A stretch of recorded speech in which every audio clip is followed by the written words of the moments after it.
We want to start by searching for reference because reference is going to make this a lot easier to find interesting shapes for the glass. I find this shape kind of nice, so we're going to download it. I'm going to create a folder called reference and put it into there. Now in Blender, we're going to hit A and X to delete everything, and then Shift A to add image mesh plane. And then we'll grab our glass. Now we can't see the glass because we're not in material preview mode.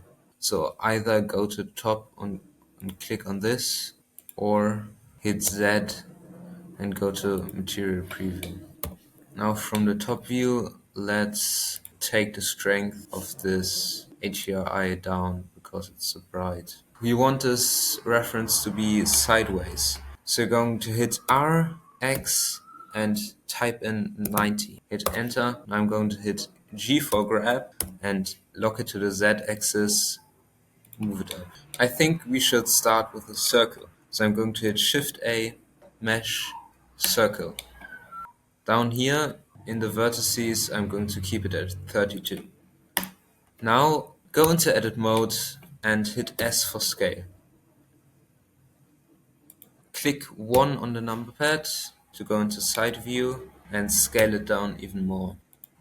Hit G for grab and Z on the Z axis, and there we have it. What we're going to do now is hit E and lock it to the Z axis with Z. And now we're going to scale these vertices up here, something like that. We're going to hold Alt and left click on the vertice, which selects the loop, and scale it up a little bit. Now we want to make this round form. For that we're going to hit Ctrl R and left click and right click. Now we can adjust the amount of cuts here. I'm going to do 4 cuts for now and click off. Hit 2 for edge select mode and Alt select this edge. Now hit S for scale and scale it up. Do this for all the other loops.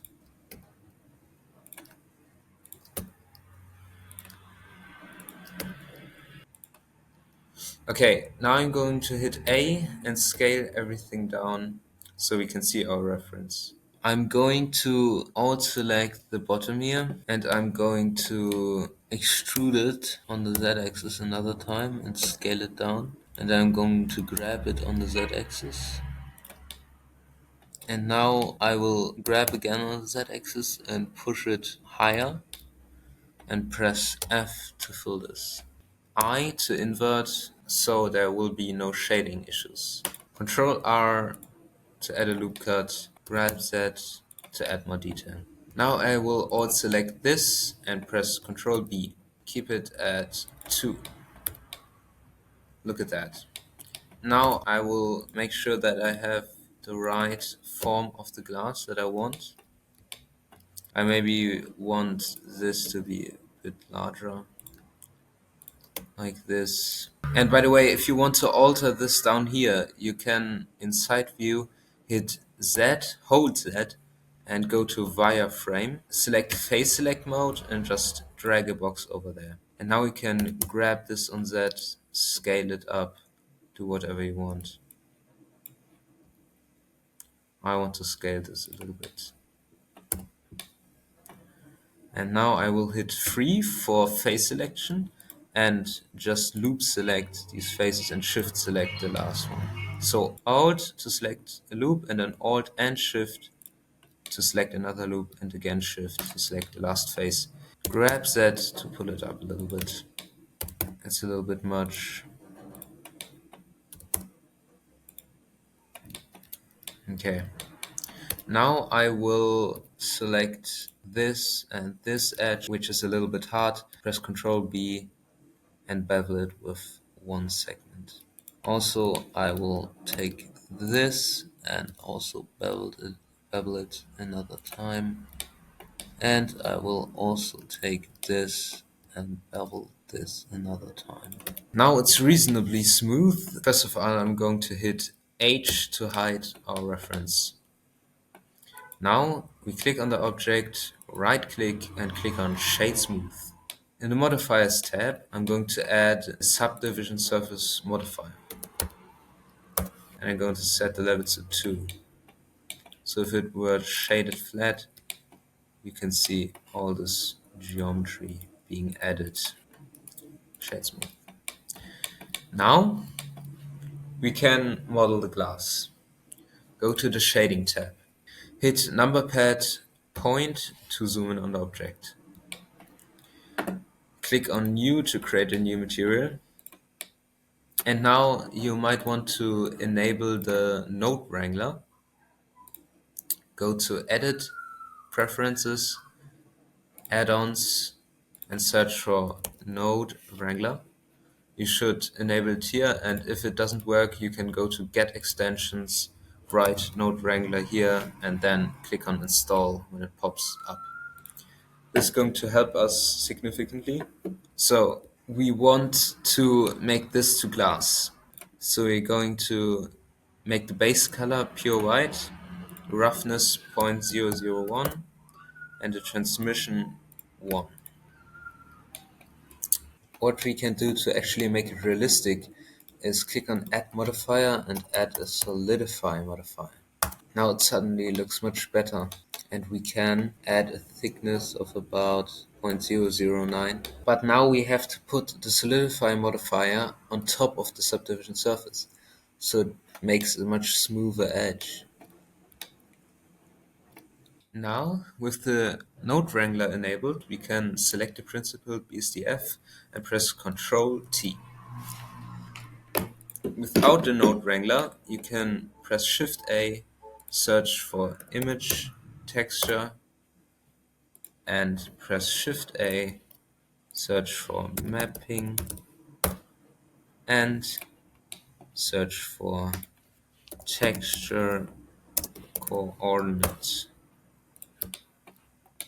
Now we can rebuild this by plugging the UV into the vector, and the vector into the vector, and the color into the color. So these are two ways of doing it. Grab this down here. What we want to do now is add surface imperfections. I will go to texturecan.com and type in fingerprints. I will click on this and download either 4K or 2K. I will go with 4K. Now in Blender, I will click on Open, go to where my textures are saved, and get the imperfection color in the first folder. Click on Open Image.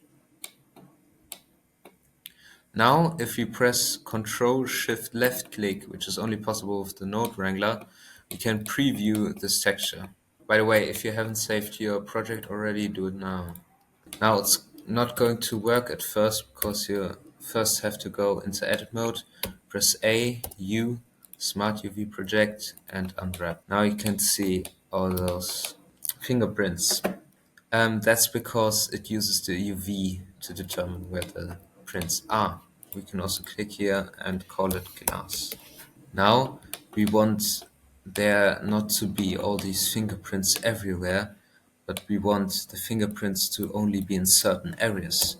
So we're going to create a mask that tells the fingerprints where they can be.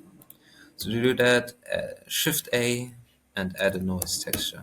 Drag out this factor and insert a color ramp. Drag this color ramp and put it into a mix color. And now put this input into the factor. What this does now, if you Control Shift left click, you can only view what that node does. We have the noise here. Then with this color ramp, we can change the noise. And here we're going to use it as a factor. So we can put the imperfections into A and make B black. You have to set the mix shader to mix. And now you can adjust the amount of difference it's going to make. And I'm going to change the scale a little bit. I want to have areas with fingerprints. Okay, and I will also change the distortion. Okay, now we can select all this, hit G and move it to there. And we can take the output of this put it through another color ramp and keep it at full, and I will darken this color, right? And now I will put this into the roughness. What you can see now is that there are reflections of the fingerprints here. If you make this pure white again, you can see it clearly. Now our material is set up. We can now add an environment. So for a quick environment, just press Shift A and add a plane. Go to 1, grab it on the x-axis, grab it on Z, and hold Shift to move it directly under. You can also view from beneath, and that way you can see when it starts clipping, and just hold right under there. Okay, now we're going to grab it a little bit more and go into edit mode and scale it up in edit mode. And now we're going to select these edges with 2 in edit mode, so with edge select mode, and extrude them to the top, like that. And then we will take the same edges again and press Ctrl B for bevel and scroll up to get a lot of segments, something around 12. Now we can go and shade smooth. Now we want there to be a camera, so we're going to press Shift A and add a camera. Now we can position our view how we want and press Ctrl Alt number pad 0. Press N and check camera to view in the properties panel and zoom in and adjust it if I like it, like this maybe. Now I will uncheck camera to view. I will add a point light and bring it up. Bring it here and here and here. I will also increase the strength of the point light to 40 watts. And I will go to rendered view mode. Now we have our glass. And this is basically it. You can adjust the amount of roughness your imperfections should have here. And you can play with that. And that is how you make a glass. Now to render this out, you can go to render settings, turn the samples to something like 500 and keep this at 100% and just render it.